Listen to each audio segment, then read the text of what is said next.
প্রয়াত প্রাক্তন প্রধানমন্ত্রী মনমোহন সিং দীর্ঘদিন ধরেই বয়সজনিত সমস্যায় ভুগছিলেন। তিনি দিল্লি এইমসে প্রয়াত হন। গতকাল রাত 9:51 শেষ নিঃশ্বাস ত্যাগ করেন। দীর্ঘদিন ধরেই বার্ধক্যজনিত সমস্যায় ভুগছিলেন।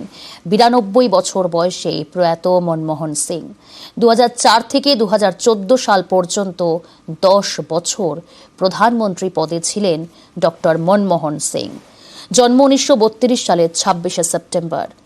অবিভক্ত পাঞ্জাবের গেহেতেই তার জন্ম, যা বর্তমানে পাকিস্তানের অন্তর্গত। 1947 সালে দেশভাগের সময় তার পরিবার ভারতে চলে আসে। পড়াশোনায় বরাবরই মেধাবী ছাত্র ছিলেন তিনি। অক্সফোর্ড থেকে অর্থনীতিতে ডক্টরেট করেন। 1966 সাল থেকে 1969 সাল পর্যন্ত রাষ্ট্রপুঞ্জে কাজ করেন। একসময় পাঞ্জাব বিশ্ববিদ্যালয়ে অর্থনীতির অধ্যাপক ছিলেন। 1969 থেকে 1971 সাল পর্যন্ত দিল্লি স্কুল অফ ইকোনমিক্সে আন্তর্জাতিক বাণিজ্যের অধ্যাপক হিসেবে তার সুনাম ছড়িয়ে পড়ে। শুধুমাত্র দেশ নয়, বিশ্বজুড়ে অর্থনীতিতে তার দক্ষতা নিজের নজর কাড়ে তৎকালীন মিনিস্ট্রি অফ ফরেন ট্রেডের মন্ত্রী ললিত নারায়ণ মিশ্রের। মনমোহন সিংকে তিনি উপদেষ্টা হিসেবেই নিয়োগ করেন। তারপরই কেন্দ্রের অলিন্দে ছড়িয়ে পড়ে মনমোহন সিংয়ের নাম। 1972 সালে অর্থমন্ত্রকের মুখ্য উপদেষ্টা নিয়োগ করা হয় তাকে। 4 বছর পর হন অর্থমন্ত্রকের সচিব।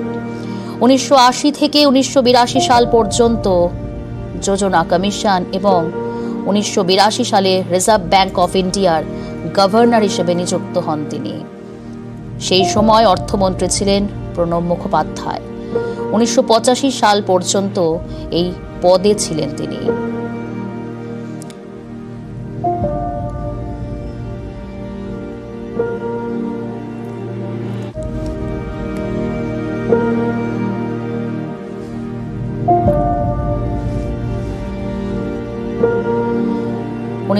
থেকে 1982 যোজনা কমিশনে নিযুক্ত হন। 1982 থেকে 1985 সাল রিজার্ভ ব্যাংকের গভর্নর ছিলেন।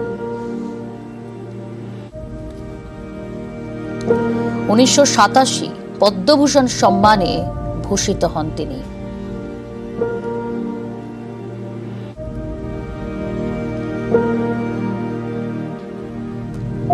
1991 ইউজিসি চেয়ারম্যান পদে নিযুক্ত হন তিনি।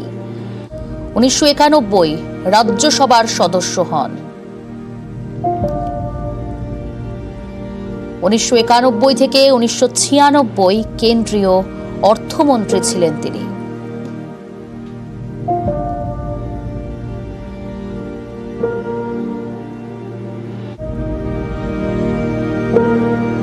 1998 থেকে 2004 সংসদে বিরোধী দলনেতা হিসাবে ছিলেন ডক্টর মনমোহন সিং।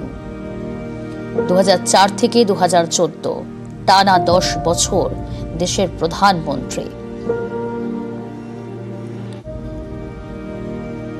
2024 এপ্রিল, চলতি বছরের এপ্রিলে রাজ্যসভা থেকে অবসর নেন। মনমোহন সিংয়ের হাত ধরেই বেনজির আর্থিক সংস্কারের সূচনা, 100 দিনের কাজের প্রকল্পের সূচনা মনমোহন সিংয়ের হাত ধরেই। আধার কার্ডের সূচনা মনমোহন সিং প্রধানমন্ত্রী থাকাকালীন। যেমনটা বলছিলাম, ধুঁকতে থাকা রাষ্ট্রায়ত্ত সংস্থার পুনরুজ্জীবনেও নতুন নীতি তার হাত ধরেই। উপভোক্তার ব্যাংক অ্যাকাউন্টে সরাসরি টাকার সূচনা মনমোহন সিংয়ের আমলে। দীর্ঘ রাজনৈতিক জীবনে তার যে অবদান অনস্বীকার্য, পাশাপাশি অর্থনৈতিক মহলেও তার অবদান অনস্বীকার্য।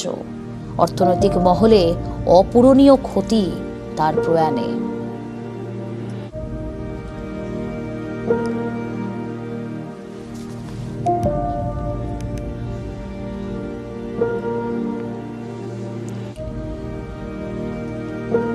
প্রয়াত প্রাক্তন প্রধানমন্ত্রী ডক্টর মনমোহন সিং তার প্রয়াণে ভারতীয় রাজনীতিতে শোকের ছায়া। সব মহলেই শোক। এক্স হ্যান্ডেলে শোক বার্তা প্রধানমন্ত্রী, মুখ্যমন্ত্রীর। এক স্যান্ডেলে শোক বার্তা প্রধানমন্ত্রীর। দেশ এক উজ্জ্বল নক্ষত্রকে হারিয়েছে বলেই শোক বার্তায় লিখেছেন নরেন্দ্র মোদী। প্রাক্তন প্রধানমন্ত্রীর সঙ্গে সাক্ষাতের বেশ কিছু ছবিও পোস্ট করেছেন বর্তমান প্রধানমন্ত্রী নরেন্দ্র মোদী।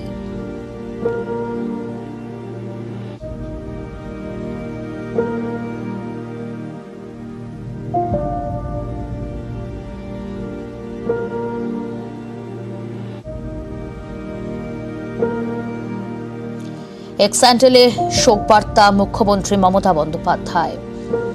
প্রাক্তন প্রধানমন্ত্রীর প্রয়াণে হতভম্ব বলে উল্লেখ মুখ্যমন্ত্রীর। মনমোহন মন্ত্রিসভার সদস্য ছিলেন মমতা বন্দ্যোপাধ্যায়। এক স্যান্ডেলে শোক বার্তা রাজ্যের মুখ্যমন্ত্রী Mamata Bandyopadhyay.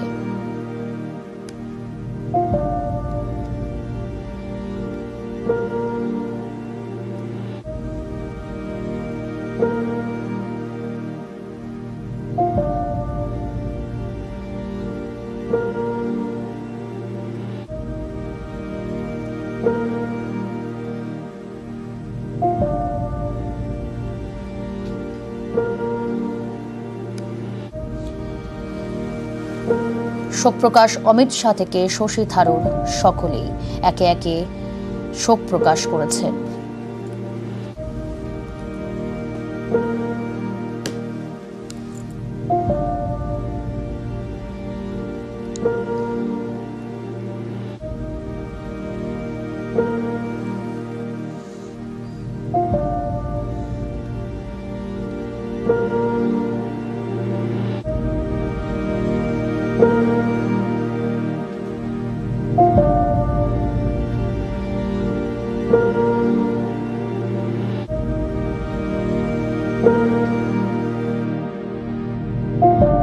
As Prime Minister, Finance Minister, he was somebody who was a visionary, who did a great deal for the country, and we are all cancelling the very elaborate programs planned here and rushing back to Delhi, most of us. I remember him as a wonderful man, a good leader, a compassionate individual, a great visionary. He led a full life. It was a full life, extremely full life, and it was an extraordinarily distinguished life. Economic advisor, chief economic advisor, finance secretary, member secretary planning commission, governor Reserve Bank of India, deputy chairman planning commission, finance minister, prime minister. I can't think of anybody in India who's had all these posts and filled them with the greatest of distinction. मेरे ख्याल में देश के पहले प्रधानमंत्री थे जो economist, उनकी छाप पूरी दुनिया में पड़ी। उनके इकोनॉमिक लिबरलाइजेशन के लिए जिससे हिंदुस्तान का इकोनॉमिक नक्शा ही बदल गया। आज उनके क्रिटिक भी उनकी तारीफ करते। नरसिम्हा राव जी की गवर्नमेंट में हम दोनों कैबिनेट मिनिस्टर थे। वो फाइनेंस मिनिस्टर थे, मैं सिविल एविएशन, टूरिज्म और पार्लियामेंट्री अफेयर्स मिनिस्टर था। तो बहुत ही अच्छे रिश्ते हमारे रहे। अल्लाह से यही दुआ है, भगवान से यही प्रार्थना है कि उनके आत्मा को शांति दे।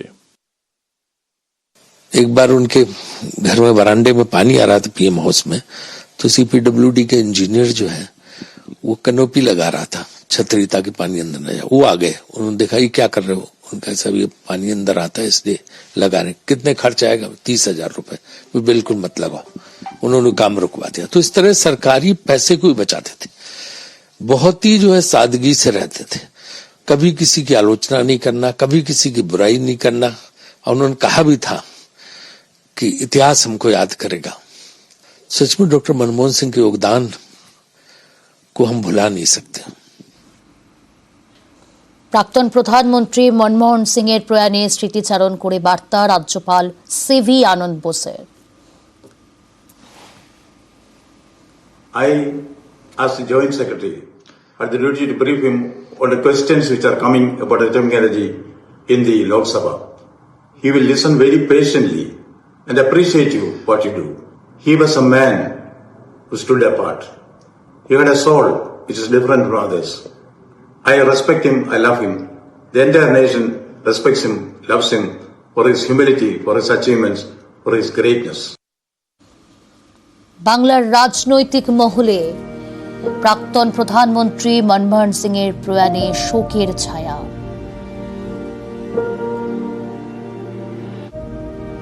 অনেক স্মৃতি মাথায় ভর করে আসছে, মুখে সবসময় একটা স্মিত হাসি, আর সামনে যার চোখে চোখ পড়বে তাকে নমস্কার করা, এইরকম একটা ভদ্রতা, ওইরকম একটা মানুষ যাকে সারা পৃথিবী একজন অত্যন্ত পণ্ডিত আর অর্থনীতিবিদ হিসেবে জানে, এবং দেশের ইউনিভার্সিটিতে তার নামে এখনো চেয়ার আছে।